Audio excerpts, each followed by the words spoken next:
మల్లన్న రాజకీయం మీద మస్తు రంది పెట్టుకున్న ఓ కార్ పార్టీ కార్యకర్త ఈ నడుమ రక్తంతోని ఆయనకు ఉత్తరం రాసి ఏ పార్టీలో ఉన్నావో చెప్పాలి, ఎందుకు బయటికి వస్తలేవో చెప్పాలి అని అడిగినుండే కదా.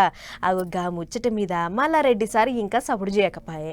అసలు తెర వెనకమర్ల ఏం జరుగుతుంది, ఆయన మనసులో ఉన్న మాట ఏందని చాలా మంది ఎదురు చూసిర్రు. కానీ దబ్బినే బయటకు వచ్చిండు. వా మేడ్చల్ ఎమ్మెల్యే ఇన్నొద్దులకు మెరిసిపోయిండు. గులాబీ కండు వేసుకొని తన మీద వస్తున్న పుకార్లను గుర్తుపందుకొని కొట్టినంత పని చేసిండు. మల్లన్న సారు కాలు దూతలేడు, తోడగొడతలేడు, కార్ పార్టీ మీటింగ్లలో ఏడ కానొస్తలేడు అని శానొద్దుల సంధి నానా ముచ్చట్లు వినబడుతున్నాయి కదా. అవగా ముచ్చట్లకు శుభం కారటేసిండు మల్లన్న. జూలై 24 తారీఖు నాడు పార్టీ పెబ్బ కేటీఆర్ సార్ పుట్టిన బర్త్డే ఉండే కదా. అవగా కార్యాన్ని బోయిన్పల్లి పార్టీ ఆఫీసులో చేసిన మల్లన్న కేక్ కత్తిరించి గిట్ల మాట్లాడుకొచ్చిండు. Many happy returns of the day, happy birthday KTR garu. ఆయన మంచిగా 125 ఏళ్ళు బతకాలి, సక్సెస్ఫుల్ గా మంచిగా పోరాడుతున్నాడు.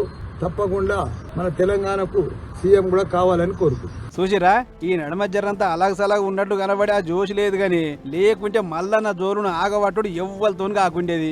అది సరే గాని మల్లన్న ఎవరో మీరు పార్టీ మారుతుర్రు, అందుకే కారు పార్టీకి ఎడముఖం పెడముఖం ఉంటుండని చెప్పి రక్తంతో ఉత్తరం రాసే కదా, దాని మీద ఏమంటవే? రాసినందుకు చాలా బాధ అనిపిస్తుంది నాకు. ఎవరో అడ్రస్ కూడా రాయలేదు. తప్పకుండా నేను కలుస్తా.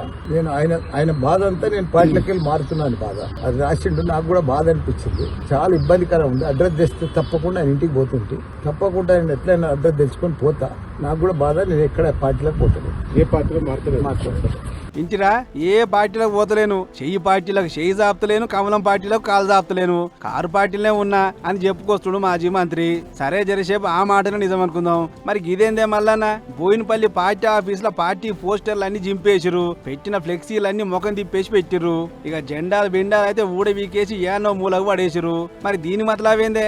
ఎండ్లకు పోతలేనన్న మనిషివి ఇవన్నీ సగబెట్టి పార్టీ జెండాలను కట్టించేది పోయి బోసిపోయినట్లు ఉన్నా సుత ఎందుకు పట్టించుకుంటలేడు అని మళ్ళో కథ మోపు చూస్తారట ఇంకొందరు. మరిగా మల్లన్న ఏం చేస్తాడో ఏవో గాని, కారు పార్టీకి కాలిచ్చి పార్టీ ఫిరాయించిన ఎమ్మెల్యేల కంటే ఎక్కువ నజట్ల పడుతుంది కదా అని అనుకుంటారు అందరూ.